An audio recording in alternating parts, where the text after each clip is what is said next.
सुप्रभात, good morning, जय विजय महाराष्ट्र, जय जय भारत. एक स्वतंत्र भारताचा भारतवीर, भारताचा नागरिक, संविधानाचा नागरिक आणि संविधानाच्या अधिकार मूल्य प्राप्त असणारा नागरिक, जो संविधान घटना लोकशाहीच्या स्वतंत्र अधिकारात मतदान करण्याचा अधिकार आहे. त्या मतदान अधिकाराच्या अधिकार मूल्यानुसार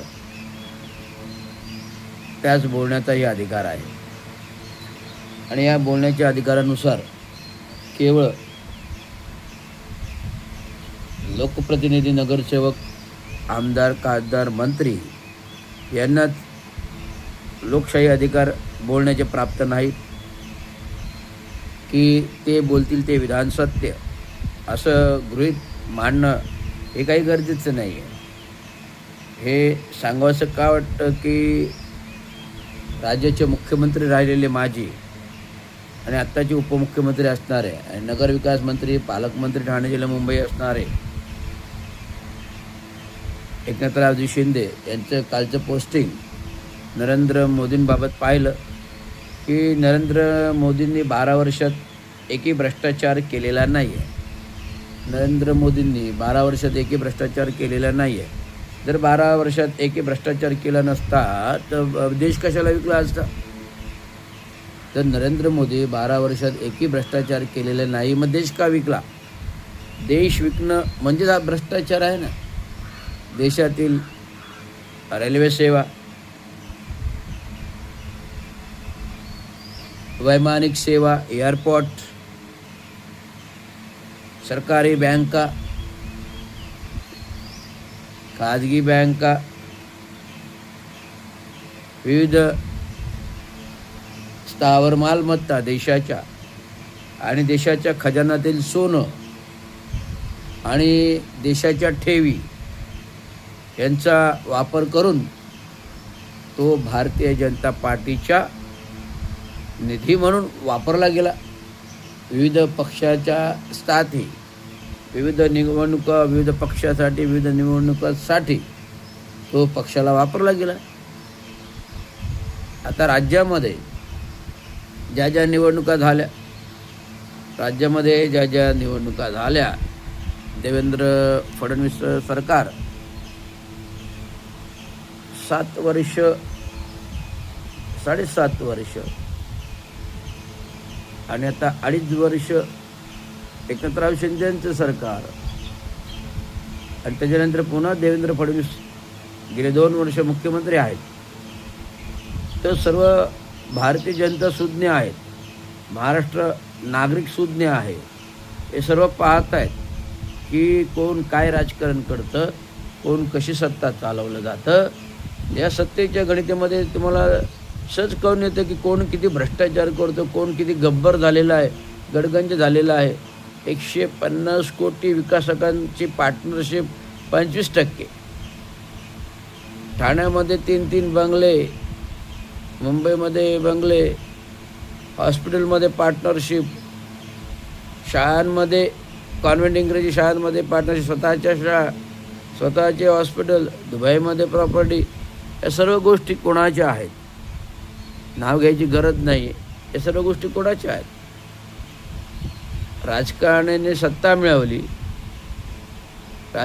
सत्ता मिळवली, कार्यकर्ता, शाखा प्रमुख, नगरसेवक हे आयतं मिळालं, गटनेता आयतं मिळालं. नंतर उद्धव ठाकरे, बाळासाहेब ठाकरेकडून आयती आमदारकी मिळाली. शिवसेनेचे गटनेते राज्यस्तरावर झाले, पालकमंत्री, नगरविकास खाते मिळाले. नंतर कालांतराने तुम्हाला BJP पक्षाबरोबर जीव गुदमरायला लागला आणि म्हणून उद्धव ठाकरेंना राजीनामा दिले की आम्हाला या BJP देवेंद्र फडणवीस सरकारसोबत राहायचं नाही आहे, आम्ही राजीनामा देतो, आमचा श्वास घुटमरतोय, जीव घुटमरतोय, राजीनामा घेऊन तयार होतो. त्यावेळी उद्धव ठाकरे म्हणाले की तुम्हाला मुख्यमंत्री बनायचं आहे का. नाही, मला मुख्यमंत्री नाही बनायचं, मला कुठल्याही शर्यतीत नाही यायचं असे बोलणारे एकनाथराव शिंदे अचानक 2021मध्ये काय माशी शिंदे आणि गुवाहाटीला पळून सत्ताकरण अर्थकारण करून मुख्यमंत्री पदी विराजमान भारतीय जनता पार्टीने घेतले. ते का? केवळ उद्धव ठाकरेचं सरकार उठवायचं होतं, उद्धव ठाकरेचा बाजार उठवायचा होता. त्यासाठी एकनाथराव शिंदेला गळाला बांधलं, पाहिजे तेवढे खोके दिले. किती खोके दिले? तर 50 खोके एक एक आमदाराला जर दिले तर 2,000 कोटी रुपये, 520 40 आमदार 2,000 कोटी रुपये यांचा केवळ सत्ता स्थापनेसाठी अर्थकारण होतं का? तर गरीब जनता भारताची ही सुज्ञ नागरिक आहे, सुशिक्षित नागरिक आहे. वर्तमान स्थितीमध्ये आज सोशल मीडियावर त्यांनी cockroach party cockroach party cockroach party cockroach party करून असंख्य युवा पिढी एकत्र केली. याच्यावरून सोशल मीडिया किती स्ट्रॉंग आहे हे तुम्हाला कळतं आहे. एकनाथराव शिंदेचं भ्रष्टाचाराचे वारे अख्खे जगभर गात आहेत. गद्दारीचा इतिहास सुवर्णाक्षरात लिहिला जातो. इतिहासाच्या पुस्तकामध्ये, इतिहासाच्या पानावर, पुस्तकामधील पानावरती गद्दारांचा इतिहास सुवर्णाक्षराने लिहिला जातो. जो छत्रपती शिवाजी महाराजांच्या काळातलाही आहे, जो संभाजी महाराजांच्या काळातलाही आहे. ज्या छत्रपतींना गद्दारी जीवातून पार घेऊन जाते, ज्या छत्रपती संभाजी महाराजांना गद्दारी पार जीवातून घेऊन जाते. भालदार चोपदार असलेले त्यांचे सवंगडी त्यांना स्लो पॉयझन देऊन जेवणातून विषबाधा करून छत्रपती शिवाजी महाराजांना आधार पडतात आणि घोटीचा विकार झाला म्हणून 50व्या वर्षामध्ये त्यांचं निधन होतं. आणि संभाजी महाराजांनी ते स्वराज्य पुढे घेऊन जाताना, स्वराज्याचं रक्षण करताना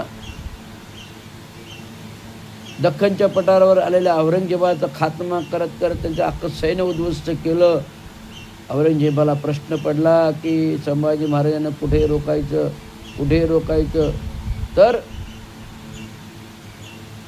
संभाजी महाराजांच्या मावळातले काही गद्दार जे दुश्मन होते संभाजी महाराजांचे, जे छत्रपती शिवाजी महाराजांच्या घराण्याचे गद्दार होते, ते लहुजी कान्होजी शिर्के हे औरंगजेबाला जाऊन मिळाले. आणि ज्यावेळेस दख्खनच्या पटावर संभाजी महाराजांनी औरंगजेबाचा खात्मा करता आणला आणि शेवटचं खात्मा करण्यासाठी चिपळूण येथील वाड्यावरती एक अखर्च जमाव जमला असता, मावळे जमले असता लहुजी कान्होजी शिर्के यांनी औरंगजेबापर्यंत निरोप पोचवला. आणि ह्या चिपळूणच्या वाड्यावरती संभाजी महाराज पकडले गेले. परंतु धास्तीचं बळ असलेले संभाजी महाराज कोणाला आवरत नव्हते, पण साखळ दंडाला बांधून त्यांना पकडून कैदेत राज दरबारी आणला औरंगजेबाच्या. आणि 40 दिवस लाई करत त्या साखळदंडानं लोंबकाळात ठेवले. परंतु संभाजी महाराज ते अनेक वार झेलीत त्या औरंगजेबाच्या सदनी काही आले नाहीत. तुम इस्लाम कबूल करो हम तुम्हें बख्श देंगे, तुम इस्लाम कबूल करो हम तुम्हें बख्श देंगे. त्यावेळेस डोळे फोडलेले संभाजी महाराज तप्तजयाने म्हणाले, तुम हमारे मराठा सैन्य कबूल करो, मराठा में आ जाओ, तुम हमारे धर्म में आ जाओ, हम तुम्हें इस्लाम बदलने नहीं देंगे. तुम हमारे धर्म में आ जाओ, हम तुमको इस्लाम बदलने देंगे. अशा प्रकारचं वक्तव्य संभाजी महाराजांचं ऐकून औरंगजेबाचे तिळपापड झालं. त्यांनी संभाजी महाराजांची जीभ खेचून काढली, देहाचे तुकडे तुकडे केले, तेव्हा त्या नदीमध्ये फेकले आणि एक महार माणसाने ते तुकडे गोळा केले आणि शिवले आणि अग्नी दिला. भडा अग्नी दिला मिळाला नाही, पण अग्नी दिला तो त्या महाराने दिला, तो लहुजी महाराने दिला. त्या लहुजी महारासारखी क्रांती आज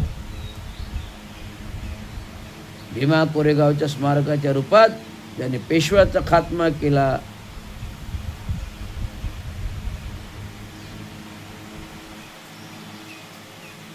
पेशव्याचा खात्मा केला. हा इतिहास सांगताना थोडं सुन्न व्हायला होतं की काय होतं आणि काय 16व्या शतकातला राजपाट आज आपण पाहताना आज वर्तमान स्थितीमध्ये तीच गद्दारी पुन्हा कागदावर दिसून येते, नाही तर प्रत्यक्षात दिसून येते. एकनाथराव शिंदेच्या रूपात ते एकनाथराव शिंदे या गद्दार एकनाथराव शिंदेनी हा दाखला द्यावा की नरेंद्र मोदींचा 12 वर्षात एकही भ्रष्टाचार नाही, तर अख्खा देश संकटात टाकणारा एकमेव होता तो नरेंद्र मोदी आहेत. अख्खा देश एक संकटात टाकणारा एकमेव नरेंद्र मोदी आहेत. तर हाच तो त्यांचा भ्रष्टाचार आहे जो तुम्हाला आम्ही लाईव्हवर सांगितलेला आहे. धन्यवाद. जय भीम, जय महाराष्ट्र, जय हिंद, जय भारत.